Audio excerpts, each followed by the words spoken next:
Hello, I'm Tim Wilson, a director at Overgrown and chair of the Scotland branch of the Landscape Institute.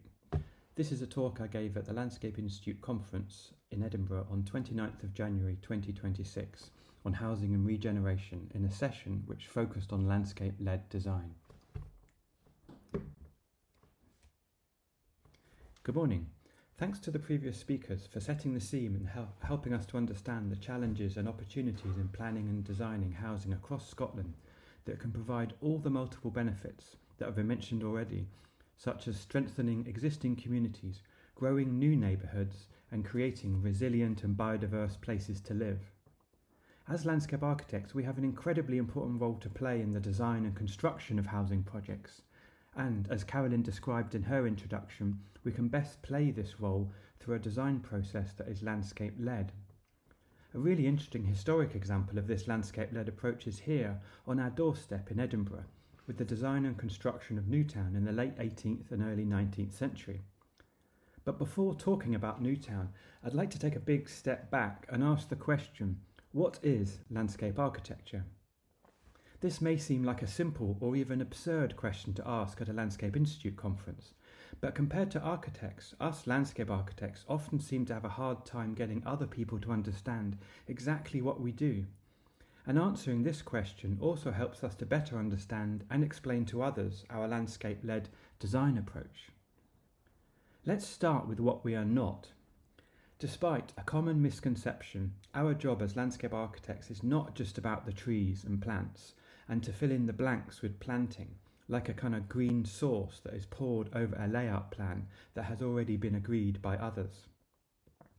The best definition of landscape architecture I've heard is by Tom Turner, who taught me at the University of Greenwich 20 years ago.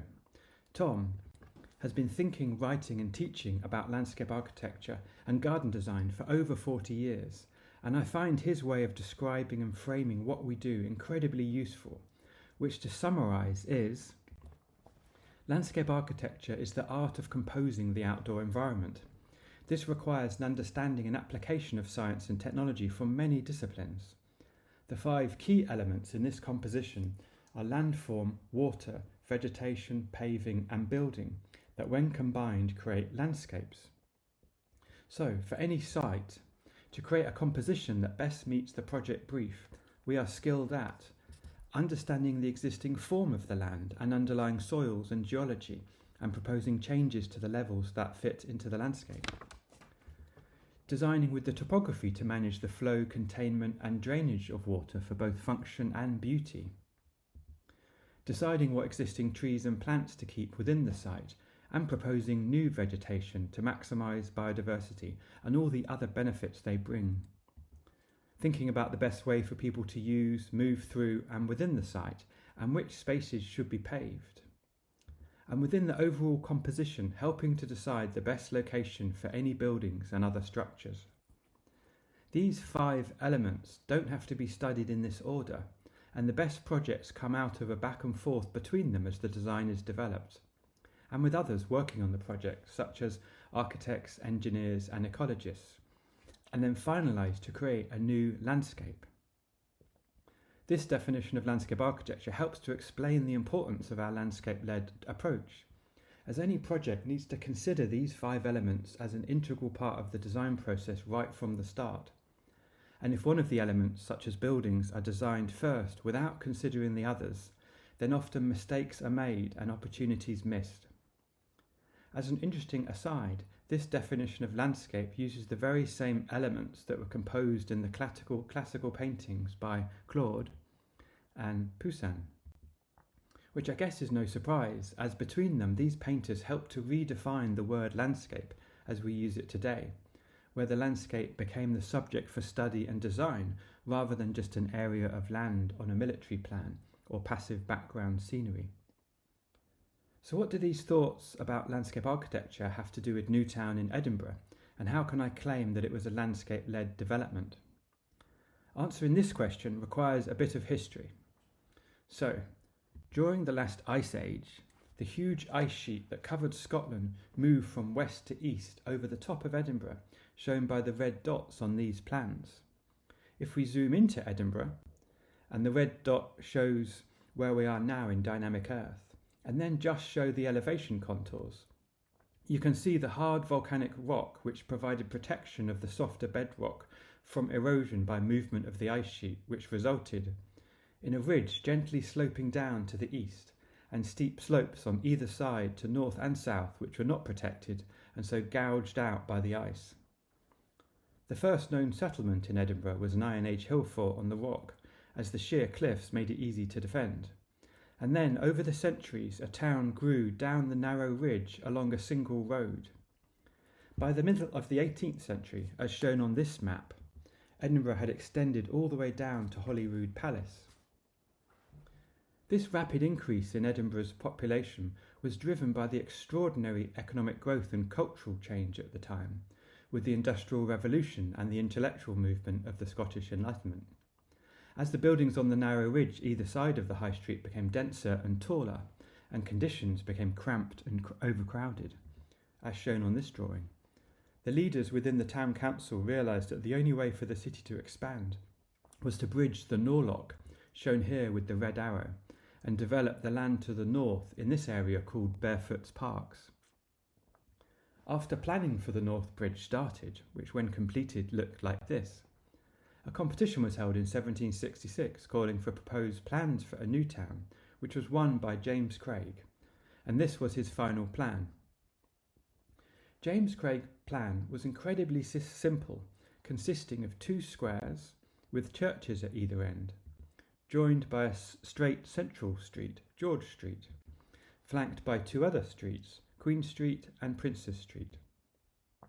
Cross streets then created a grid which defined a series of rectangular plots for housing, which were further subdivided by Rose Street and Thistle Street for access, creating a simple hierarchy of routes. In the plan, the entire north and south sides of New Town were not to be built on, but protected as green open space and gardens. This fantastic engraving by Thomas Donaldson in 1775 shows Old Town on the right, the new North Bridge in the middle, and then the first few buildings of New Town constructed to the left of the bridge.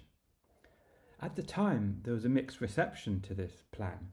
Some liked its simplicity and orthodoxy, and others criticised it for the same reason, for being too conservative and not using some of the new urban forms being developed elsewhere, such as the curved streets of the Circus and Crescent designed by John Wood in Bath.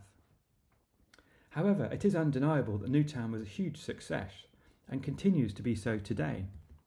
It was designed as a new residential neighbourhood but has since evolved into an incredibly varied mixed-use district and has become the main area for commerce and shopping in the city, and it is still a very pleasant place to live, work and visit. Given the criticism of its rigid formality and lack of interest or originality in the design, what makes New Town such a success? I guess this will come as no surprise given what I've said so far, but I believe that the reason for New Town's success is that it is an urban design that came out of a careful composition of the 5 landscape elements that I mentioned before. And a key part of this success is how James Craig's composition fits into the existing landscape. If we go back to the contour map, then you can see that between the Castle Rock and Valley to the south, Carlton Hill to the east, the slope down to the Firth of Forth to the north, and the Water of Leith River Valley to the west, there is a flat ridge, which is where James Craig placed his grid. The streets of the grid and the size of the rectangular housing plots were then carefully positioned in order to provide spectacular views in all directions. This includes lining up Princess Street with Carlton Hill at one end, and this is a great photo from 1913 I found, and then one I took more recently, and with a church at the other end of Princess Street, and Castle Street with the castle, and Hanover Street for the long view down to the water. I live in Trinity, near the Firth of Forth, and cycle up and down this street pretty much every day, and I love the idea that what James Craig designed 250 years ago in creating these views, and many more, I'm still enjoying today. When thinking about what could have been James Craig's inspiration for the layout of New Town, Tom Turner, who I mentioned earlier, has a fascinating theory in that conceptually, James Craig's plan for New Town can be seen as a high Renaissance garden design that has been repurposed as urban design. They may look very different to New Town. This is Villa d'Este, and this is Villa Lante, both in Italy. But when you compare their layout plans with New Town, they share very similar landscape features such as rectangular compartments that are organised according to axial routes, and statues, monuments and buildings placed at strategic points and intersections, as you can see here with the focal points in New Town. Given this understanding of landscape composition and garden design within James Craig's layout, and here he is at the age of 23 pondering the design for New Town with a dramatic landscape view outside to his right, it prompts the question about his background and what influenced his thinking. When James Craig designed the winning entry for the New Town competition, he was coming to the end of a 6 years apprenticeship as a stonemason in Edinburgh, and he would have known his master's building projects at the time, such as the Exchange on the High Street, and met the architect John Adams, who supervised some of his later work. However, he was also influenced by and very close to his uncle, James Thomson, a famous landscape poet who wrote The Seasons and the words for Rule Britannia. In his poems, James Thomson would often take the reader on a scenic walk in a landscape. To give you an example, in Summer, a poem within The Seasons. And what a various prospect lies around of hills and vales and woods and lawns and spires, and towns betwixt and gilded streams, till all the stretching landscape into smoke decays. James Craig was a skilled draftsman and would often incorporate quotes from his uncle within his drawings. For example, within his plan for New Town, he included a quote from his uncle's long poem Liberty that praises such public works. And so this relationship with his uncle, I think, helps us to understand James Craig's spatial, quite romantic imagination and sensitivity to the qualities of the place when he designed New Town. A good example of James Craig's sensitivity to landscape is his bold move of designating the whole of the north and south sides of New Town as gardens, which to the south created space for the lovely and dramatic Princes Street Gardens, and to the north the Queen Street Gardens form a welcome green buffer with the later phases of New Town. So, to bring this talk to a close, and thinking about what is the most important thing to learn from this study of New Town that could help guide future urban design and housing projects, I think if there is a single recommendation, it is that the landscape architect and building architect need to work together from the start of a project. As I've shown, New Town was designed as a composition of landscape elements, and the plots for buildings were one of those elements in this composition. James Craig did not design any of the buildings within New Town, but he knew what sort of buildings would be built, and so this knowledge was a useful design constraint in deciding the size and proportion of the housing plots.